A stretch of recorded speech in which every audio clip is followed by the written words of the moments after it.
This video is going to talk about making tree diagrams, finding intersections from those tree diagrams, and finding unions from those tree diagrams. So those are two different kinds of probability situations that we're going to be looking at, both related to tree diagrams. So let's get started. Let's say you're playing one of these games at Zoto's or the bowling alley where you have the claw and you get to pick out the toys. Now there's at the moment you have 10 toys in the machine. You have 2 giraffes, 3 pumas, and 5 whales. Let's say that your favorite animals are the giraffe and the whale. And so you really want a giraffe and a whale. And you want one of each to fill out your collection, maybe. So we want to find the probability of getting a giraffe and a whale. But let's say the money that you put in will give you 2 rounds with the machine. So the way we're going to calculate this, there's 2 ways to get a giraffe and a whale. On round 1, you could get a giraffe first and then a whale. But on round 2, you could get the whale first and then the giraffe. So you get 2 rounds in the machine. This is one way you could get what you want, and this is the second way you could get what you want. You do not care which way it happens. You just want that giraffe and that whale. So because you do not care which way it comes out, as long as you get both of those things, we are going to use this special word or right here. So we're going to start by making a tree diagram, and then we're going to talk about what the ands and the ors mean. So I've made another page down here so I have plenty of space. And if I were to make a tree diagram, and to save time, I already have busted out the first part of the tree diagram. The tree diagram is going to have branches showing the possible outcomes for round 1. So this is the first dip with the claw into the machine. You could either get a giraffe, a puma, or a whale. Now what we want to do is we want to write the probabilities of each of those outcomes on the branches. I have a total of 10 animals. So the probability of getting a giraffe, there's 2 giraffes out of 10 total. So I'm going to have 2 out of 10. What is the probability of getting a puma on round 1? 3 out of a total of 10. So we're going to write that as a fraction, 3 over 10. And the last probability, getting a whale, is 5 out of 10. I'm not going to reduce my fractions right now. I'm going to save that for the end of the problem. The reason why you may not want to reduce your fractions is that at the end you might end up getting some nice common denominators if you don't reduce your fractions in the beginning. That's a little math hack. Don't worry about it right now. That's round 1. So let's take a look at round 2. Voila, there is round 2. And let's now add the probabilities to all the branches for round 2. So if you got a giraffe on round 1, you get to keep that giraffe. So how many animals are now, if you cross that little guy off because you took him home, or you've got him in your backpack, how many animals are now left in the bin? Well, there's now only 9. So each of these, you have only 9 animals left. If you got one of the giraffes, that means there's only 1 giraffe left. So this fraction is going to become 1 out of 9. And you still have 3 pumas and you still have 5 whales. So those fractions are going to be 3 out of 9 and 5 out of 9. So notice that on round 2, that the fractions, the denominator has changed based off what happened before.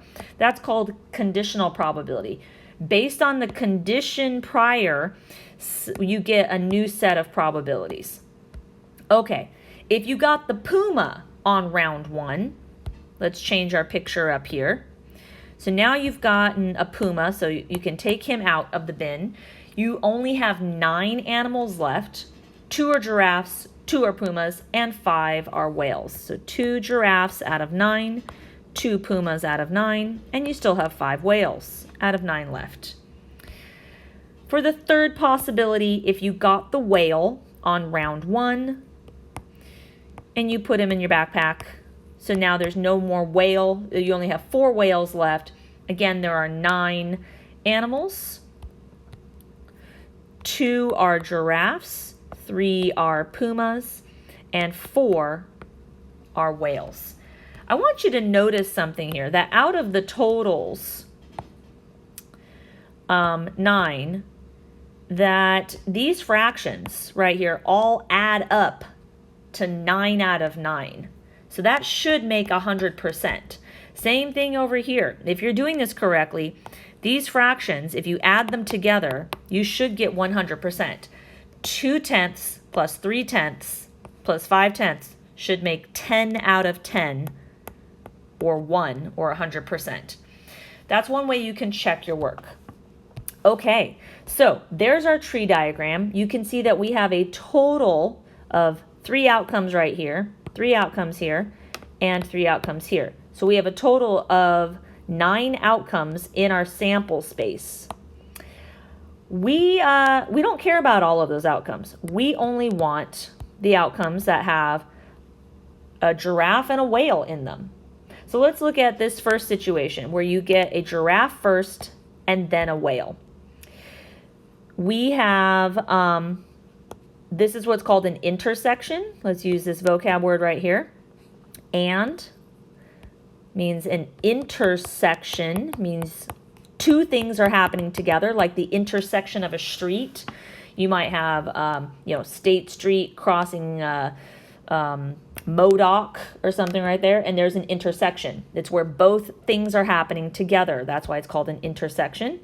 So we have giraffe intersecting with whale. That's one of the outcomes. The way we calculate that probability is you multiply the fractions along the branches. So this probability is going to be 2 out of 10 times 5 out of 9. The other outcome that we could have taken, we would be happy with, is getting the whale first, and there's another intersection right here, then getting the giraffe second. So let's find that one here on the tree diagram. Whale first, followed by the giraffe. Again, to calculate that probability, you multiply the probabilities that are along those branches. So getting a whale first, followed by a giraffe, would be 5/10 times 2/9. So let's write those out over here. We have, 2/10 times 5/9. And then this one would be 5/10 and 2/9. It is interesting that these fractions have kind of traded places in a little bit. They've gotten jumbled around. That might happen sometimes. It will not happen all of the time. This is unique to this situation. Since you do not care which outcome you get, we actually want to add both of these probabilities together. You could get this one or this one. You don't care which. One or the other gets you what you want. And so that word "or" in the middle right here means you are going to add these probabilities together. That is called a union. So we're adding these 2 probabilities together. For intersections, we were multiplying along the branches. So "and" means multiply, "or" means add. So let's go ahead and simplify this. When you multiply fractions, you multiply straight across. Top times top and bottom times bottom. So we get 10 over 90. And over here, we get the same thing. We get 5 times 2 is 10, and 10 times 9 is 90. Those fractions can be reduced, and then we would add them together.